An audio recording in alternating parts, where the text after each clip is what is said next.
This episode is brought to you by 25X Productivity System Live, our 2-day workshop on where you'll discover the 25 skills to master productivity so you have more time freedom, more energy in your life, and more capacity to focus on what moves the needle. Learn more at theproductivityshow.com/events.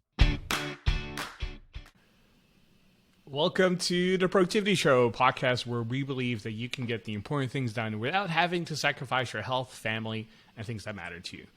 This is the last episode of 2022. I know it's kind of sad, but all good things come to an end. But 2023 is right around the corner. So before we dive deeper into the new year, one thing we always like to do is kind of look back at 2022 and share tips to help you reflect on the year, but also kind of get you ready for the next year as well.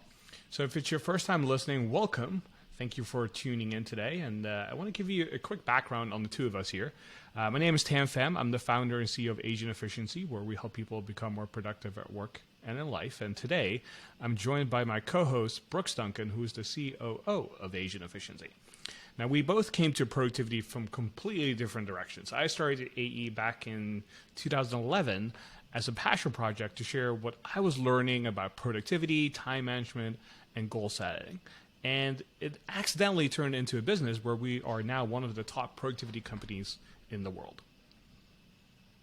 Yeah, and I have a very varied background. I've worked in large corporate, startups, government, and my path to productivity was I was working in a large corporate. I was a director and I had a number of reports. I also had 2 small children, and that is basically what led me to realizing that something needed to be done. So I got really into productivity then, and through a long roundabout story, which maybe we can talk about someday, I ended up becoming on the Productivity Show. And really, we started this podcast because we wanted to help people become more productive at work and in life.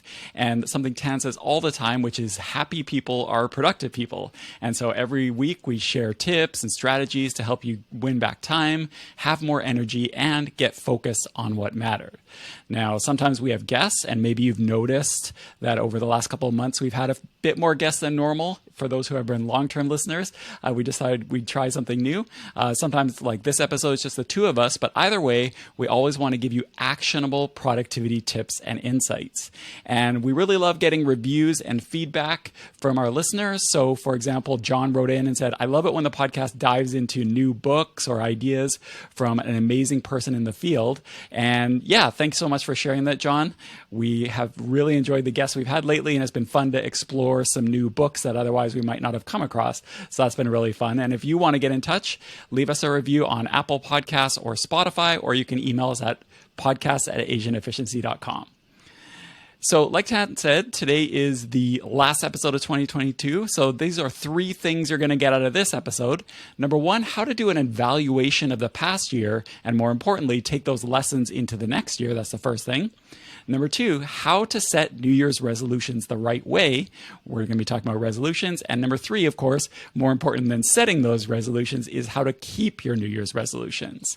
And before we get into that, we are going to do what we do at the start of every single episode, which is our top 3 resources. These are 3 things that we've been loving lately that have been making us more productive. Number 1 is a journaling app called Day One, and it's available for Android, iOS, and Mac.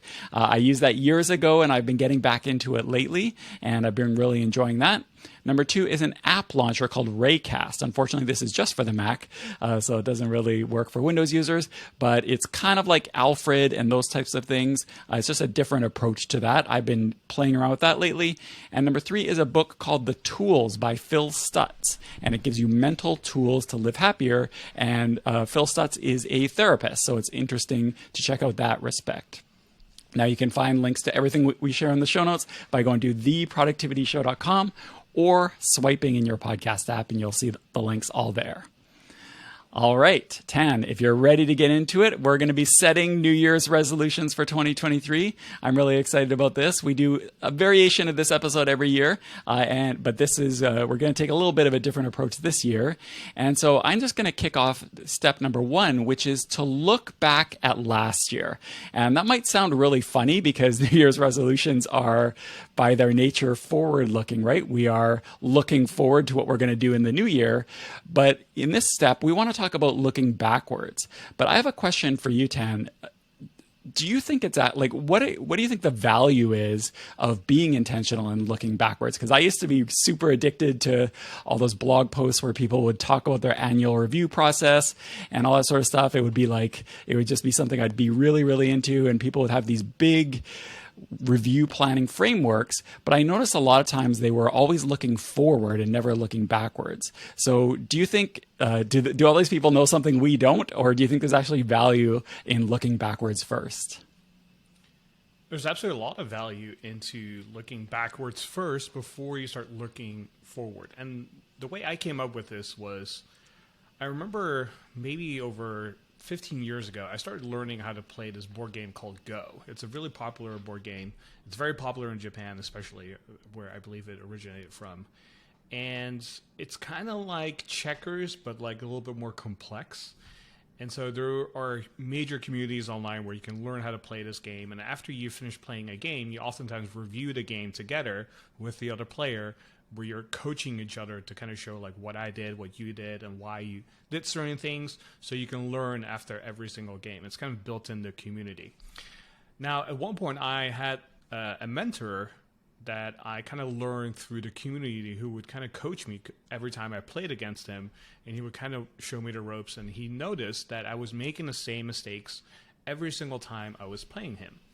And after a few times, he started to point out, like every time we reviewed the game, after we were done, he would say, "Hey, Tam, I noticed you always do this particular move at this particular intersection.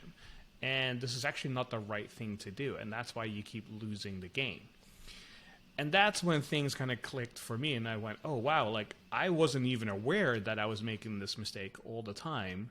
And once he pointed it out, it made me go, oh, okay. Every time I was in that particular situation, instead of doing the move that I would normally do, I would now do the improved move so I could actually make progress on winning the game. Now, this idea also applies to setting New Year's resolution and trying to have a productive and successful year. So if you think about it, think of your new year as like a game. Like you're trying to go into the new year with a game plan so that you know how to win it. Just like you wouldn't enter a board game without a strategy, you wouldn't enter a new year without a strategy either.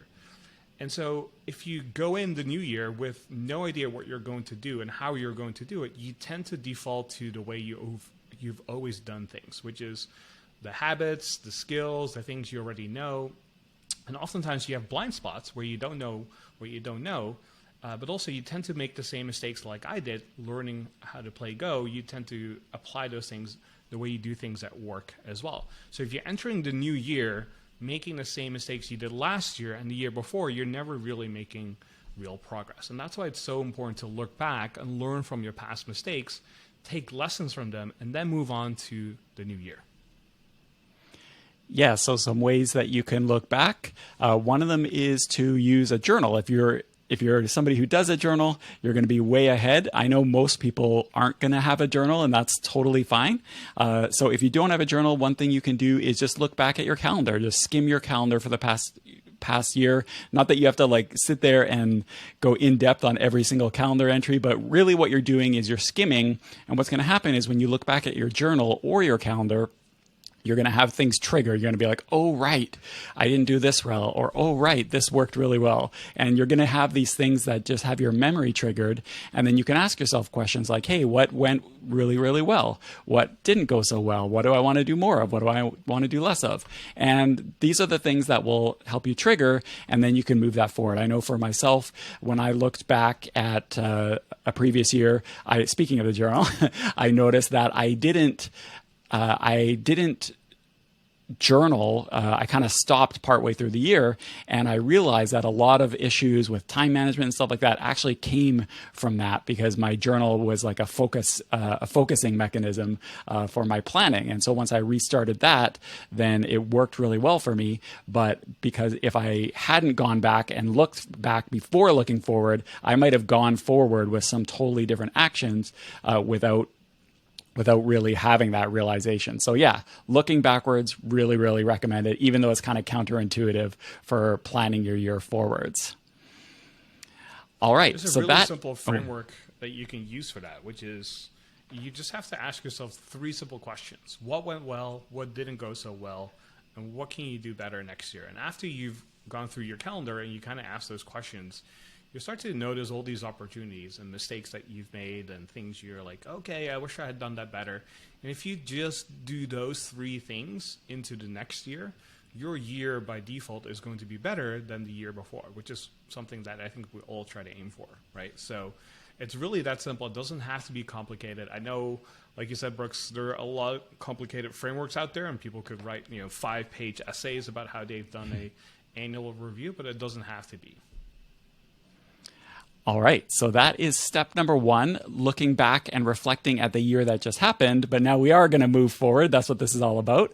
And we're going to do step number two, which is to actually set your New Year's resolution. So we're going to get into the actual setting. And here's the secret, though, to setting New Year's resolutions. And we've actually shied away from talking about New Year's resolutions sometimes in the past. I noticed I was looking through some old Google Docs we had, and the show notes for an old episode. I think it was like episode 72 or something like that. The Google Doc was called New Year's Resolutions Suck. and really the reason for that is a lot of times setting New Year's resolutions, honestly, for a lot of us, it just doesn't work. They're usually really aspirational. They're often not realistic for our life circumstances. Often they're just based on what someone else is doing. We might Google how to set New Year's resolutions or New Year's resolutions, and we'll see things and we're like, oh, I want to do that. So they're often based on what someone else is doing, not what works for you. A lot of times the time frame is just too long. We're trying to figure out something we want to do for a whole year. And therefore it's just too ambiguous. Like a few times I had this New Year's resolution that I would attend these local networking events. And I'd even be specific, right? My New Year's resolutions, I was like, in the first 90 days, I'm going to attend 3 local networking events. And that was my New Year's resolution. And, I thought that's what you're supposed to do, right? That's what everybody recommends, especially if you own a business. But the problem is, I basically hate going to local networking events, or at least the ones that are defined as networking events. So I just kept putting it off, and every year I kept having to say I didn't do it. And then instead I realized, wait a second, this is what works for other people. It's not really something for me. Why don't I do something else? And what I found more helpful, honestly, and I'm curious if you're the same, Tan, is I found that using the T framework, which we've talked about on the podcast a lot, has really helped in the last few years to focus at the start of the year. So it's not really a New Year's resolution. It's more of having a focus. So T stands for time, energy, and attention. And last year, my focus was on attention, mainly for outside of work hours. I am generally pretty good focus-wise during the quote unquote workday, but it was kind of like the evenings that I'd find myself wasting away. So last year, my focus was really on attention, and that has worked out really, really well. But now in 2023, I'm going to focus on time and structuring what I'm going to work on when. So that is what's really worked for me, is using the T framework as a focus mechanism. And we have an article all about the T framework, theproductivityshow.com/T. But how about you, Tan? Have you found the T framework helpful? I know it's helpful in general, but do you find it helpful for doing it on a kind of like New Year's resolutions basis? Like you mentioned, Brooks, New Year's resolutions don't typically work, and they're not that effective, but themes are much simpler and much more effective based on my experience. So it's the idea that you focus on one particular area, and I find that if you take the productivity lens to it and say, how can you apply the T framework, time, energy, and attention, to the new year, and you focus on one particular area, you tend to make a lot more stride and progress when you just focus on one particular thing. So maybe for you, it's focusing on time this year, or it's focusing on having more energy, or focusing on the right thing, which is attention. For me, 2022 was all about energy. I just want to have more energy, so I focus heavily on my sleep. And I would say 2022 is probably the best year in terms of my sleep quality. Now, going into 2023, now that I've kind of sorted out time and energy, I really want to focus on attention for 2023. And I know that going into this new year, what I want to focus on is how can we grow agent efficiency much bigger than what it is right now. And so when I know that that's my main focus, and that's where I'm trying to make decisions around what I'm going to do today, this week, this month, next quarter, this whole year. It makes it really easy for me to simplify and say, okay, if 2023 is all about attention and I want to grow agent efficiency, then let's just make sure that everything that I do is aligned with that idea. So as you notice, there is no end goal. There's no finish line in this case, like typical goal setting. The idea here behind the theme is just, how can we make sure that we focus on one particular area instead of trying to do so many different things that maybe are in different departments. Rather, let's just focus our attention in one particular direction, and anything that aligns with that will help us move forward. By the way, if you find the concept of the time, energy, and attention buckets too broad, which I totally understand, we've actually broken it down even further into what we call our 25x productivity system, which are what we call the 25 steps to master productivity. And actually, this episode is coming out at a good time because in January, at the beginning of January, we're actually going to be doing another live cohort course. This is something we've done a couple times where we get together online. It's an online thing, and we basically take you through the 80-20 of the 25x system. So we don't go through all 25 steps. That would be a very long course. This is a little bit of a more focused, effort. But yeah, if you want to check out more about that, go to theproductivityshow.com/25x. I really enjoy doing these courses. I know you do as well, Tan. So if you're listening to this, head on over and check it out. It's really good time, and we get lots of good feedback about it. But going back to the New Year's resolution thing, really having an overriding focus for the year can be really helpful. It doesn't mean that it's the only thing you do, but it can just give you a lens to get started. So that's really helpful. All right, Tan. Question for you. So we've talked about setting those New Year's resolutions or your themes or whatever it is that you want to do. The year starts, you get going. So how do you actually keep these things? How do you keep going and keep momentum as you go through the year? Well, it's actually quite simple. And to illustrate this, I was working with a client a few years ago, and she said to me that she really wanted to focus on her fitness. And so I asked her, okay, if that is your main priority and your main commitments, if I looked at your calendar in the past 6 months and I looked at your credit card statements, would that be a reflection on there? Meaning, if I looked at your calendar, would there be a lot of fitness activities related stuff on there? If I looked at your credit card statements, is your spending a reflection of being committed to fitness? And when I asked her that question, she had to think about it, and she said, no, actually, it's not a reflection of that whatsoever. And so the big takeaway from this is that ideally, your calendar and your spending is a reflection of what you value. So in her situation, if her main priority and commitment was fitness, what I would have loved to have seen was, maybe 3 or 4 workouts per week on her calendar, maybe like 45 minutes to an hour per session, right? I would love to have seen maybe like a Sunday meal prep day or something like that, where she's preparing meals for the rest of the week. In terms of spending, maybe she would have bought like fitness equipment for working out at home. Or if she's traveling a lot, which she was for work, maybe she would pick the hotels where she would stay at that had particularly a gym that she could easily go to, right? And that's a reflection in spending in a way as well. Also, I would love to have seen less spending on like going out on vacations and going to really nice dinners and going to a lot of parties. And so going in the opposite direction in that sense and redirecting those funds in either like personal training, fitness equipment, or anything else that just shows that fitness is a main priority for you. Now, that doesn't mean that you have to deprive yourself. It simply means that when you're committed to something, let's just make sure that our time and money is a reflection of that. And so you might be thinking, okay, that sounds good. So if I'm setting a goal or some sort of theme for the year, like how do I make sure it's all reflection on that? And that's where really the main idea comes from, which is ideally you want to build daily and weekly habits to reflect your New Year's resolutions or intentions or your theme.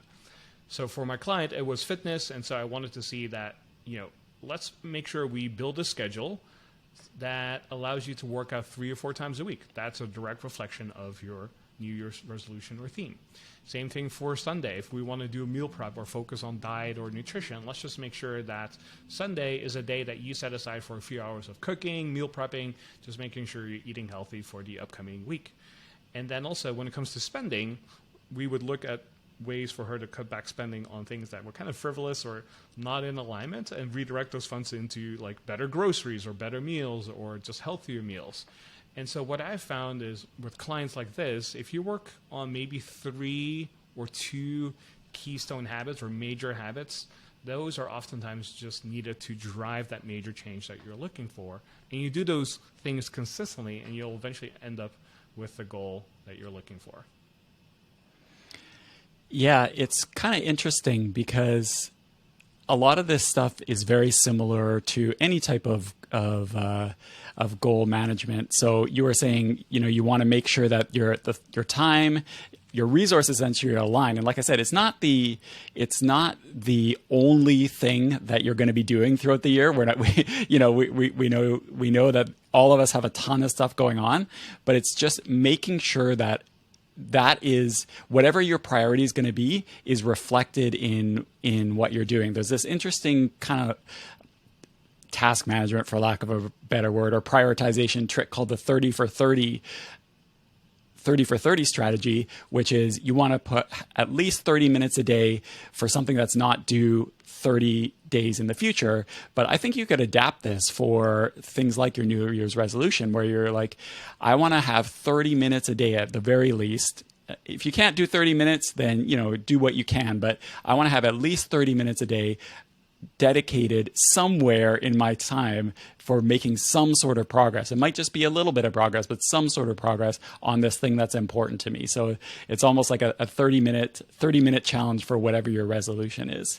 Another thing, a way that I'm kind of going to do this with my time T focus that I just talked about is I've realized that what I'm going to really have to do is break down some themes for my days. So on Monday, I'm going to work on this. On Tuesday, I'm going to work on that. And I kind of sort of do this already, but in 2023, I'm going to be much more hardcore about that to really manage the different things I have going on, since my schedule is going to be changing a little bit. So that's the way I'm going to approach it, but I'm also going to have that 30-minute challenge in there so that every day I'm doing something 30 minutes to take me forward. And we'll see how it goes, but when I've tried to do this sort of thing in the past, it's worked really well. So that's the plan. All right, Tan. So we always like these episodes to be actionable. We've given lots of tips, but if somebody is going to start making their New Year's resolutions and checking it out, what should people do? As always, we want to make sure that there's one action step that you can take from today, and that is for you to check out 2022, look back at it, and say, what is something that you learned from this past year? And take that lesson forward and apply it to how you can use that into 2023. And if you have that particular lesson and an action plan, what's a habit that you can build out of that? And do that consistently over the next few weeks. And I'm pretty sure you're going to have a new keystone habit that will drive you forward to where you would like to be. So next week, we're going to be talking about productivity news, trends, and opinions, and all the newest things that are happening in our industry. So we want to make sure that you stay up to date on that and stay advanced on what's happening in the space. So be sure to check back next week on Monday. And if you want to check out the show notes, just swipe an app or go to theproductivityshow.com. Thanks again for listening, and we'll see you next time.